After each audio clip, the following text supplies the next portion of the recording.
Education Minister Angie Motshekga has laid out a new set of rules for schools, and this will include a possibly controversial move to allow the sale of alcohol on school premises on private occasions. Motshekga says this will help schools with fundraising. Others are not so sure. Basil Manuel runs the National Professional Teachers Organisation of South Africa, Naptosa. Basil, good afternoon to you. We can see why some schools would want to do this. Parents will say they want to raise funds, they want to do this. They're having some kind of private function. Where do you stand?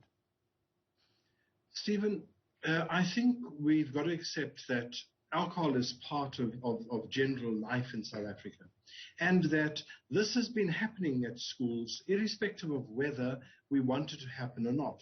What is important is that now we have a set of guidelines and regulations, and there is a measure of control, because the most important thing is the when and the to whom. And of course, obviously, we don't want to see children accessing the sale of alcohol at schools. And that is clearly spelled out. So Naptosa has looked at the positives about it and also the negatives. And we now stand in cautious support of it, because we know that the schools that have traditionally sold alcohol at games, etc., have by and large been responsible. It is those incidents that happen when, notwithstanding all the responsible measures, things can still go wrong that we must be wary of. But Naptosa is not perturbed. In fact, we are happy that there are measures that can now be enforced. There are all sorts of different things that can happen here. I mean, for example, it would be easy to say there should be a blanket ban on the sale of alcohol at schools. You know, finish and klaar, to use the phrase. That's not going to stop those private functions happening somewhere else, but it's also not necessarily going to stop those functions happening on the school property anyway, or people having a fun day or a sports day or a dance or whatever it is, and unfortunately behaving like children themselves. The parents will smuggle the stuff in. That's exactly the point, Stephen, and this is why I'm saying we mustn't pretend that it hasn't been happening. Notwithstanding the lack of regulation, it has been happening all along. Now it can happen, but with open measures, and everybody must know that. But even then, it has to be policed properly. But we must also remember there are hundreds of schools where there are adults, where there are families living on the school premises. And if you have a blanket ban, it impacts on those people's lives. And you need those people there because of hostels and the like.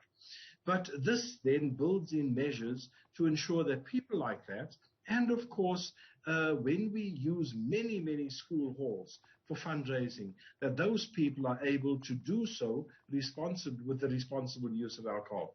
I don't think we must demonize something. If we try to demonize it, it will happen under our nose, and we'll have no control over it. There is always going to be a slight issue. So most people at school, most of the learners at school are under the age of 18. There will be some, perhaps in grade 11, perhaps in grade 12, who will actually be over the age of 18 and therefore legally allowed to buy alcohol. Should there be a prohibition on them buying alcohol on the property of their school?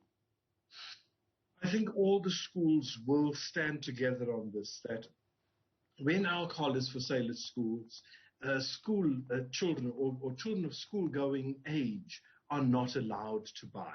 Notwithstanding the fact that they may be legally entitled, it just won't happen because schools don't allow that, and they've never done that. And that is where we stand. And in fact, that is also what is captured in the regulations there. We've got to be very careful. There are children that are much older than the normal school-going age, and some of them will try their luck. But of course, schools will ensure that this is not done. Otherwise, you run the risk of never getting the effective permissions again later. There is always conversations around this, and it's always quite difficult. But there is also, and I mean, you've pointed to this already, some schools make an absolute fortune from having a beer tent. Now, these tend to be private schools in the main, but that also means that government schools can't compete with those events, and they lose out as a result.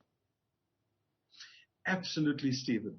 And we must realize that schools are battling financially. Even those schools that traditionally have had high fees, they are not doing as well as they would before. And there are these functions. Schools have wonderful facilities. And school halls are used for weddings, they're used for dances, they're used for general fundraising. If we can't compete with the schools that are not bound by the regulation, then of course we lose out. And that is why Naptosa is saying, let's ensure that we are all standing on the same ground, given the same footing, given the same advantages, but also that we also act evenly, responsibly when we execute these. Basil Manuel from Naptosa, really appreciate the time. Thanks very much indeed.